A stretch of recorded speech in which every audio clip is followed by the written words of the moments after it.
Today I'm going to show you how to make delicious Bolognese sauce served with pappardelle pasta.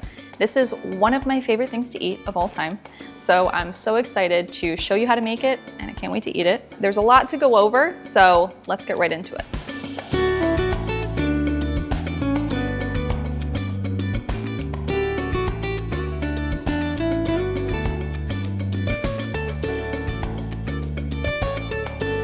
So I thought it'd be helpful if we went over the ingredients, just because there's a little bit more involved in a Bolognese sauce, and it's also helpful for me to have everything laid out. With this recipe, if you're familiar with a regular tomato sauce or a Italian meat sauce, this Bolognese sauce is different than those. So those are primarily focused on the tomato, and this sauce is focused on the minced meat. So that's gonna be the star of this sauce. For the meat part, we're gonna be using a combination of beef and pork, and then we also have pancetta. Pancetta might not be as easily available to everyone, so it's in a lot of authentic Italian Bolognese sauces, but if you can't find pancetta, you can just leave it out. It's totally fine. And then for the base of the sauce, we're going to flavor it with a soffritto. That is a vegetable base to a lot of Italian soups and stews, and it just consists of carrot, celery, and onion. Today I'm gonna be using a red onion, which is pretty common in Bolognese sauces, but you can also use yellow too. And then for the tomato, again, it's not gonna be focused on the tomato, but there are tomatoes in this sauce. We're just gonna use 2 cans, but I have here some different options that you can do. So San Marzano tomatoes are gonna be the best option to use. And this is DOP certified, so this means that these are authentic San Marzano tomatoes. So you can use those. I understand that San Marzanos can be pretty expensive. So if you don't wanna, pay an arm and a leg for this sauce, you can just use a regular peeled tomato. Just use whatever Italian peeled tomato that you can find that's quality, or other Italian recipes like to use passata in this. So I'm giving you kind of some options for the tomatoes. Then you're going to need wine. So I have this white wine left over from another recipe I used it in. And in a lot of traditional Italian Bolognese sauces, you're going to find that white wine is the one that's mostly used rather than red. And that's because a lot of Italians thought that the red wine was too tannic and too robust. And the whole point of a Bolognese sauce is to let each ingredient shine and not have super overpowering flavors in it. So you'll find white wine is used a lot, but I've made this recipe with red wine many times, and it's delicious. So you can use whichever wine you have. And then we have chicken broth. So this is for the sauce getting really thick. This is going to help it thin out a little bit. And you can use water. Lots of Italians use just water, or homemade chicken stock or a beef stock. We also have milk that's used to make it a little bit creamier, and it also helps tenderize the meat. And then we have nutmeg, which is very traditional in a lot of Italian Bolognese sauces. Just a pinch adds a nice little kick of flavor. And then we have tomato paste. And lastly, an ingredient that I like to add is just a Parmesan cheese rind. I keep these in my freezer. I have tons of them because I use so much Parmesan. And this is just my little way of adding even more flavor to the sauce. You put this in and it just softens. It doesn't melt or anything. And it just infuses really rich flavor into the sauce. Some Italians might yell at me for doing that, but I don't think it distracts from the flavors. I think it only adds to the sauce a really beautiful flavor. So that's optional, but I like to do it because it makes the sauce taste delicious. So that's all the ingredients. I know it was a lot. Now let's get into making the sauce. So one of the first things that we want to do is get the soffritto ready. I like to have this ready before I start cooking the meat. So with soffritto, you want it actually to blend in completely with the meat. You don't want to know that vegetables are in this sauce. I actually don't really care for a Bolognese sauce that has chunks of carrots and celery in it. So I found that using a food processor is the way to go. You're just going to pulse it a few times, and it makes the vegetables the perfect tiny pieces that you need where it blends in with the sauce. So we're just gonna pulse this a few times.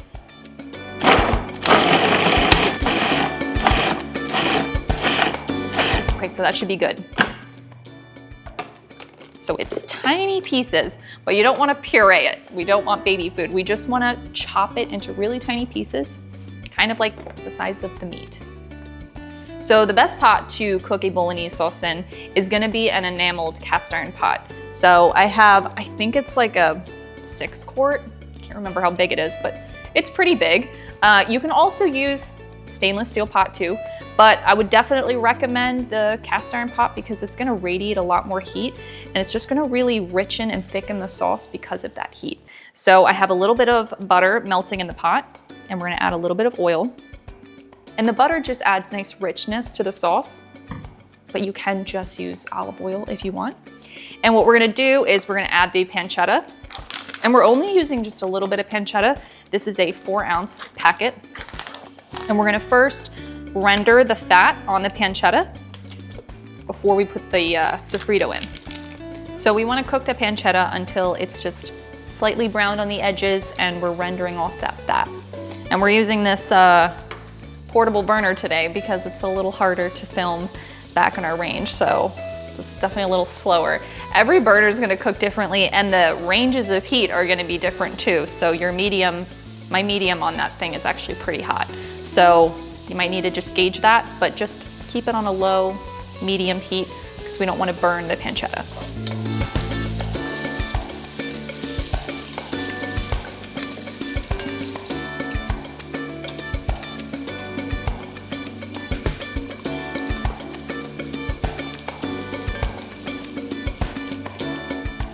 All right, so the pancetta is cooked.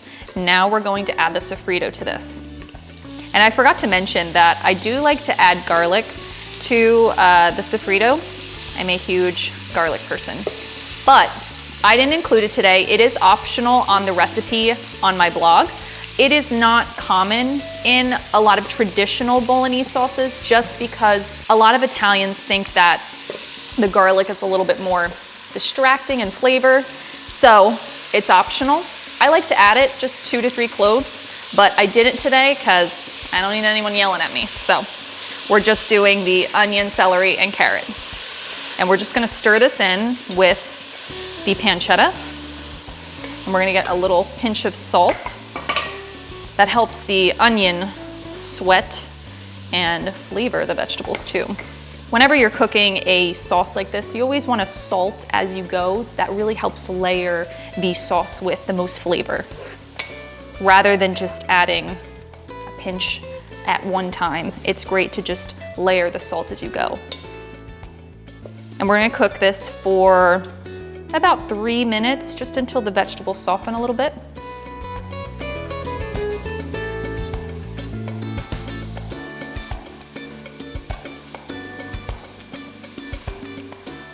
Now we're going to add the beef and the pork. Use your spoon to break this up, and you want to cook this until all the meat is browned.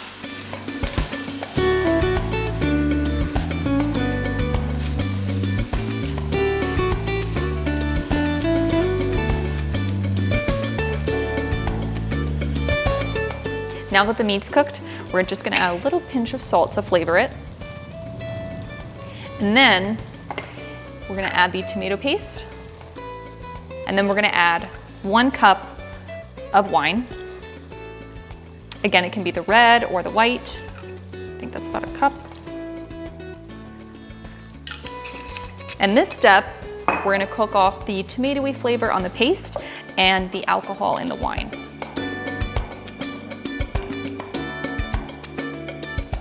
This smells amazing.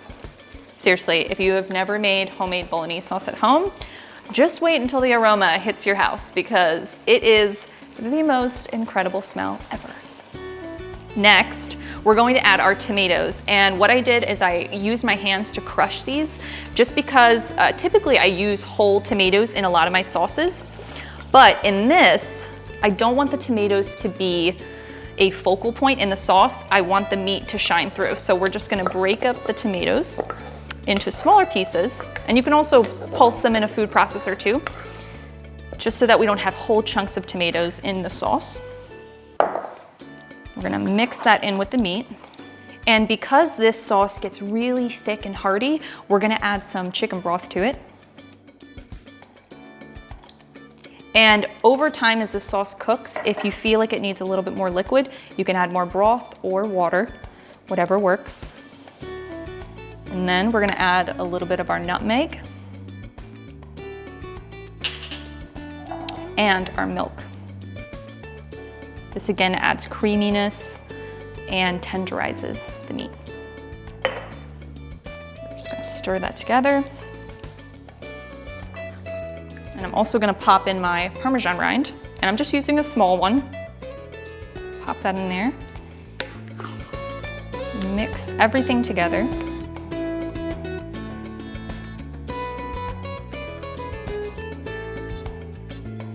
Then we're gonna season with some salt, a little generous pinch, and some black pepper.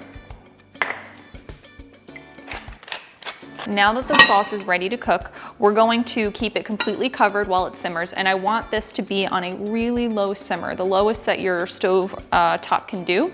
And that's because this is gonna simmer for 4 to 5 hours. It needs a good amount of time to develop really deep flavors in this sauce. Stirring often, just so that the bottom doesn't burn. You can set a timer. My mom always did that growing up. She would set a timer, and it was always the sauce timer. Whenever it went off, we had to go stir the sauce.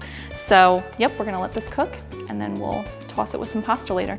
Now, while the sauce is cooking, you might find some of the oil or grease collecting at the top. I like to skim the extra oil off the top with a spoon and then put it in one of the tomato cans I used for the recipe just to dispose of it. Okay, so now that the sauce is almost done, which it smells amazing in the whole house, we're going to prepare the pasta. The pasta shape that we're using today is pappardelle, and this is my favorite way to serve Bolognese because this is a wider edged pasta shape, so it can catch all that thick and hearty meat sauce in it. And tagliatelle is also a popular choice too. Those are the two very traditional pasta shapes to serve with a Bolognese sauce.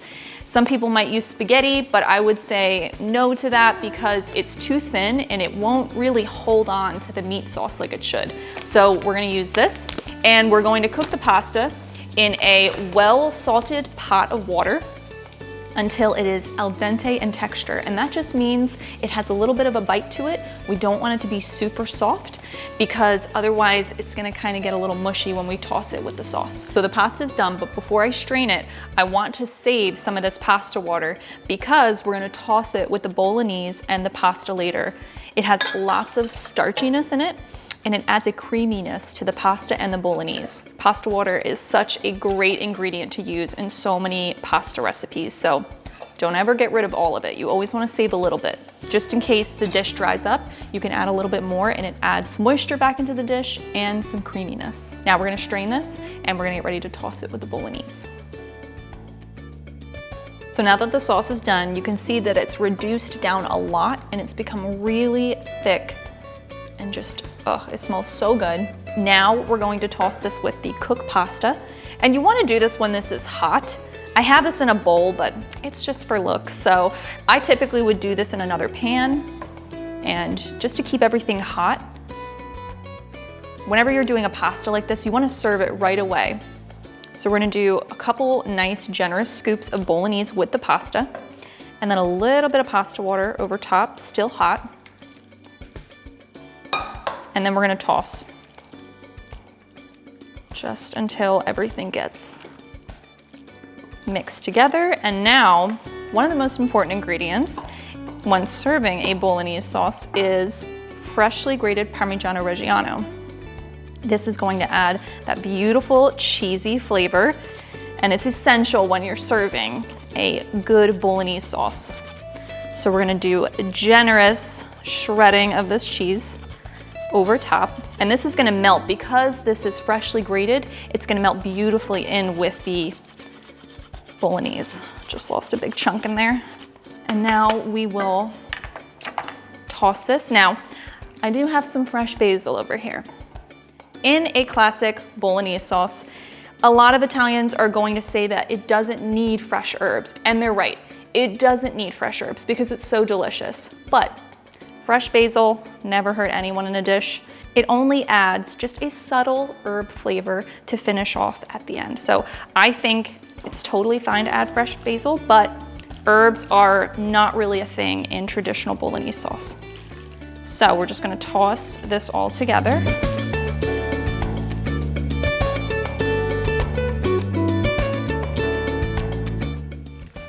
Okay, so Drew's here to taste test. Oh my gosh. you so much. Yeah.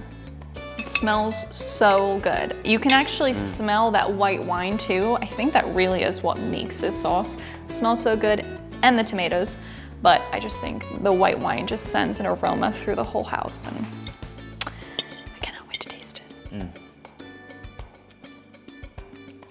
I love it. This is absolutely one of my favorite pasta dishes. Mine too. And I love how thick the whole sauce is. Yeah. It's not running all over the place. I know. It just has so much substance to it. Yeah, I agree. I'm like a huge thick sauce person, so right on. Killed it. Love it. Delicious. Could eat this every single day and not get sick of seriously. it. It's the best sauce ever. So I think we're gonna eat literally like a double portion for the family later. a little goes a long way with the sauce, but in my family, we usually eat all of it in one dinner. So yeah. It's a no leftovers dinner for sure. Yeah. But you don't need to go to Italy to have a good Bolognese sauce. You can make it yourself. And this is really true to the typical recipes you would find in Bologna, Italy. They just probably would throw the Parmesan rind out and not do the fresh basil at the end. But everything else is very traditional to a true Bolognese sauce. It's great to know how to make this recipe, and everyone loves it. So, including us. Yes. I love it. Yeah. I'm going back for more. And that's how you make delicious Bolognese sauce at home. We hope you love this recipe just as much as we do. It's seriously, again, one of our favorites of all time. It's so worth making at home, and we'll catch you on the next recipe.